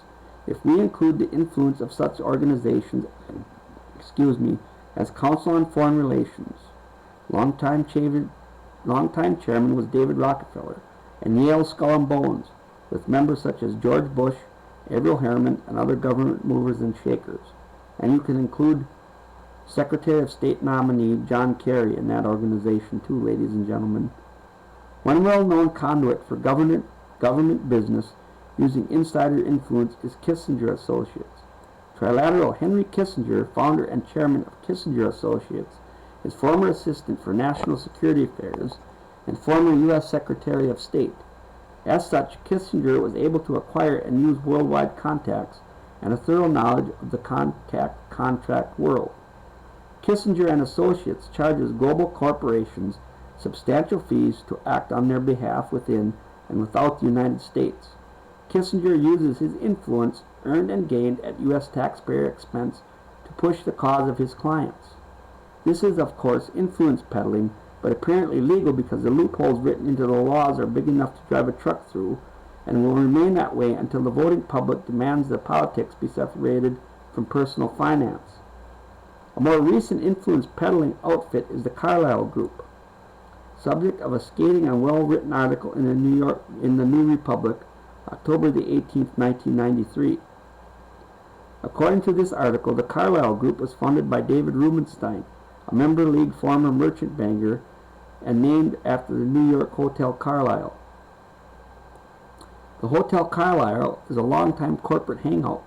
We once visited one of the suites and found it to be a dismal, solidly furnished building used by global wheeler dealers for private business. The Hotel Carlyle is a long-time corporate hangout. The Carlyle Group, according to New Republic, holds a majority stake in firms that do business with the United States government. Day-to-day operations are conducted by former Secretary of Defense Frank Carlucci. Frank Carlucci served under the great conservative President Ronald Reagan, ladies and gentlemen, and he's got the ball rolling with the dismantlement of a lot of our military bases. A trilateralist whose entire stock of expertise consists of whom he knows in government and how government wheels mesh together. Among members of the Carlyle Group are former Secretary of State James Baker, a close friend of former President George Bush, former Budget Director Richard Darman, Treasury Secretary Donald Regan, Bush Campaign Chairman Fred Malek, George Bush Jr., former CIA Director Robert Gates, the current SEC Chairman Arthur Levitt, Clinton Transition Team Co-Director Vernon Jordan, and politician Bob Strauss, and of course George Bush Jr., ladies and gentlemen, became President of the United States. These are former cabinet-level politicians who have nothing to sell but their access in government, i.e., their personal telephone books. All are directly or indirectly trilateral connected. Frank Carlucci openly lists himself in the trilateral biographies as Vice Chairman, the Carlyle Group. Former U.S. Secretary of State Vernon Jordan is listed as partner Aiken, Gump, Strauss, Hauer, and Feld. As New Republic author Michael Lewis describes the scene, the Carlyle Group, in short, has become a kind of salon de refuses for the influence peddling class. It offers a neat solution for people who do not have a whole lot to sell besides their access, but who don't want to appear to be selling their access. So the access capitalist joins the perennial Washington lobbyist. Roads to instant wealth for the not-so-fussy lawyer. One of the first successful Carlisle operations is known as the Great Eskimo Tax Scam of 1987. This well-organized and well-thought-out loophole enabled Alaskan companies to sell their losses for hard cash to other companies. These losses were used to reduce the tax load of the companies, and so everyone gained, except the U.S. taxpayer. Carlisle, of course, was in the business of matching Alaskan losses to corporate tax avoidance. Eskimos were flown to Washington, D.C., and showed how to organize some dubious losses, for which the high-toned Carlisle group took a fancy fee of 1%. According to New Republic, Carlisle has expertise to enable firms to buy government property cheap. As Carlucci had spent billions of tax dollars in contracts to large military industrial firms, these same firms were no doubt willing to look kindly on his efforts to organize a private auction of assets. According to Carlucci, everyone in our business is trying to figure out ways to avoid getting into an auction. Get into auctions, that's a way to lose a lot of money. The idea was private auctions for a few invited buyers. We call it a conspiracy to defraud taxpayers, but the Department of Justice hasn't yet lifted a finger to go to court. Trilateral Frank Carlucci, whose efforts are described by Jack Anderson as the bureaucratic havoc wrought by Frank Carlucci, a human windstorm out of Washington, is a perfect example of the market value of political contact. Carlucci has worked in every administration from Kennedy to Bush, in numerous departments, without any momentous contribution to public welfare. According to Carlisle Chairman Rubenstein, I get resumes from some of the biggest names in town, lawyers who are making $800,000 a year. They call and say they'll come and work for free. It's almost embarrassing. Now, why would any Washington lawyer want to work for free in New York, too? Obviously, because Carlisle has a reputation for making money, lots of money, at public expense, and is apparently untouchable. Yet one senses a certain uncertainty because the last words of the New Republic writer were, "How do I keep it from being a cover story?" Trilaterals want monopoly, world monopoly. Therefore, you must hold a key fundamental proposition in mind. Trilateralists are not interested in what monetary system works best, or most equitably, or whether gold is a more effective monetary device than paper, or what monetary system will support a higher standard of living for the world's poor. The overriding drive for trilaterals is to manage the world economy. Manage being a euphemism for control. This control is exercised through so-called coordination of macroeconomic policy, in spite of the dismal results from attempted macroeconomic direction. It is argued that the prime desideratum for this control device is to keep world peace. Nowhere is there any recognition of the historical fact that such control has always led to conflict, that denying national and ethnic independence is a sure road to strife and bloodshed. Trilaterals, by their own words, are interested in political power. All objectives are subordinate to political power.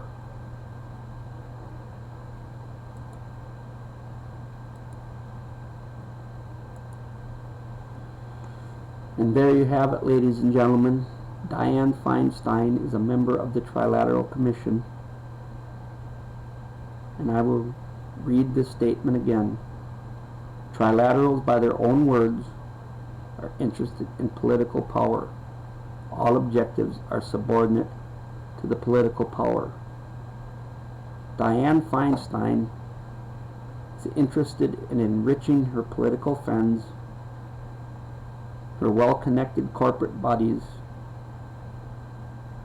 She cares not for your safety. She cares not for your security. Her goal, her real secret agenda, is to help bring about a new world order. And her bill bans some 150 types of rifles, pistols, and shotguns. Every attempt, and we must be successful, ladies and gentlemen, We must be successful in stopping her and her ilk in Congress. As I said, these people are traitors to the United States of America. They flagrantly violate their oath to the United States Constitution. They thumb your freedom right in your face. They slap you in the face, and yet you continue to ignore it. It is time that we don't. That's all the time we have left for tonight, ladies and gentlemen. Good night, and we'll see you again.